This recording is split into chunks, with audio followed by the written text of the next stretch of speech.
Isang mapagpalang araw po sa ating lahat, mga kapatid. Narito po tayong muli sa ating morning devotion, Grab Food for the Soul, our daily dose for the nourishment of our soul. Simulan po natin ang araw sa pagpupulay nang makalakad tayo sa isang mapayapang pamumuhay. Ang pamagat po ng ating pagpupulayan sa umagang ito ay Experiencing Christ through Sensing and Seeing. At ang ating batayang talata ay masusumpungan sa libro ni Juan, Kabanata 20, talataang 15 hanggang 18. Ngunit basahin natin lamang ay ang talatang 15 hanggang 16. Tinanong siya ni Jesus, "Babae, bakit ka umiiyak? Sino ang hinahanap mo?" Akala ni Maria, ang kausap niya ay ang hardinero, kaya't sinabi niya, "Ginoo, kung kayo po ang kumuha sa kanya, pakituro nga po ninyo sa akin kung saan ninyo siya inilagay at kukunin ko." "Maria," sabi ni Jesus. Humarap siya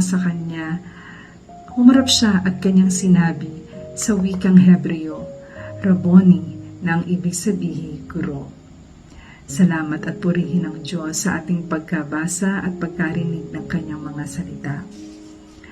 Ayon sa Juan 20, 1-18, ang muling pagkabuhay ng Panginoon ay unang nalaman ni Maria Magdalena sapagkat maagang-maaga pa nang siya'y nagpunta sa libingan upang asikasuhin ang bangkay.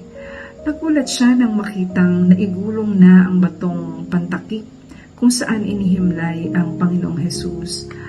Ngunit wala ang kanyang bangkay doon. Kaya't nagsumbong siya sa dalawang alagad na sina Pedro at Juan na may kumuha sa katawan ng Panginoong Hesus.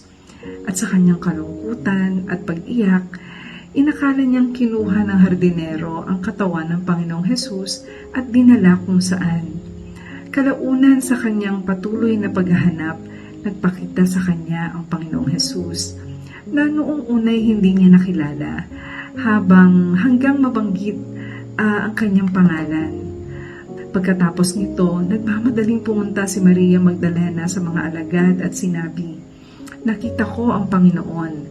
Sabi nga sa Juan 20:18, kaya't si Maria Magdalena ay pumunta sa mga alagad at ibinalita sa kanila, "Nakita ko ang Panginoon." At sinabi rin niya sa kanila ang mga sinabi sa kanya ni Jesus. Actually, hindi accurate ang kanyang pagkakasabi o kanyang pagkukwento ng pangyayari. Sapagkat hindi lamang niya nakita ang Panginoon, narinig pa niya ang tinig ng Panginoon. Nalanghap niya ang paghinga ng Panginoon.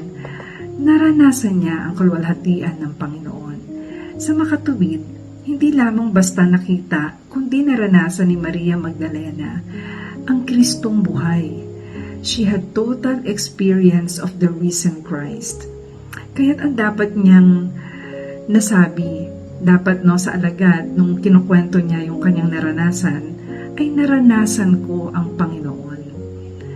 At para maranasan natin ang Kristong nabuhay, kinakailangan nating sumailalim sa sinasabing sense experience of the risen Christ. At kapag naranasan natin ito, doon lamang natin malalasap ang kaluwalhatian ng muling pagkabuhay at hindi mangyayari sa atin ang sinabi ng Panginoong Hesus sa kanyang mga alagad sa Marcos Kabanata 8, talataang 18. Wala ba kayong mata? Wala ba kayong tainga? Nakalimutan na ba ninyo ako? Kaharap na ni Maria Magdalena ang Panginoong Hesus na nabuhay, ay hindi pa rin niya nakilala. Akala niya ito ang hardinero at hinanap sa kanya ang bangkay at nagsusumamong ituro ang pinagdalhan dito. Sobra ang naramdamang kalungkutan, kabiguan at takot ni Maria kung kaya't hindi niya nakilala ang Panginoon na nabuhay. Minsan, sa harap ng krisis ng buhay, maaring hindi rin natin makita ang paggalaw ng mga makapangyarihang kamay ng Panginoon. Maaring nabubulagan din tayo ng ating damdamin. Nasa harapan na natin siya ay maaring hindi pa natin makilala. Nasa tabi na natin siya ay hindi pa rin natin napapansin. You cannot see the risen Christ through your naked eyes. You can only see the risen Christ through your eyes of faith. Ang pananampalataya sa kapangyarihan ng muling pagkabuhay ay magkakaloob sa atin ng microscopic vision upang makita maging ang kaliit-liitang bagay kung saan nakatago ang malalim na pagpapala ng Diyos. Ang pananampalataya sa kapangyarihan ng muling pagkabuhay ay magkakaloob sa atin ng telescopic vision upang makita maging ang malalayong pag-asa. Wika nga sa 2 Korinto, Kabanatang 5, talataang 7, sapagkat namumuhay kami batay sa pananampalataya at hindi sa mga bagay na nakikita. Isang mabiyayang pag-alaala po sa katagumpayan ng muling pagkabuhay ng ating Panginoong Hesus. Tayo pong lahat ay manalangin. Diyos naming makapangyarihan sa lahat, maraming salamat po, Ama, sa panibagong pagkakataon, Lord, na kami makapagtipon-tipon at pagpalakasan kami, Ama, sa pamamagitan ng pagbubulay-bulay ng inyong mga salita. Salamat, Lord, sa inyong muling pagpapaalala, Ama, na only through faith, Lord, that we will be able to see you, hear you, and fully experience, Lord, your mighty hands, your mighty love, your mighty mercy and grace, Lord, in our lives. Ama, kami po nawa ay inyong patnubayan, pangunahan. Ingatan niyo po kami sa buong maghapon, Lord. Kayo po nawa, Lord, ang gumabay sa bawat isa, Lord, as we go about our day, Lord. Ama, kami po ay fully dependent on you, Lord, for everything that we will be needing for today, Ama, materially and spiritually. Ama, kami po nagtataas, Lord, ng aming mga kanya-kanyang kahilingan.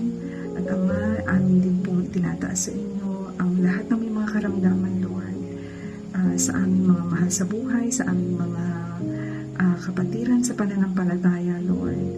Ama, may you be the one to comfort and touch each and every one of us, Lord, who are in pain, who are sick right now, Ama, at kayo po nawa ang magbigay, Lord, ng kagalingan na naayon sa inyong kalooban.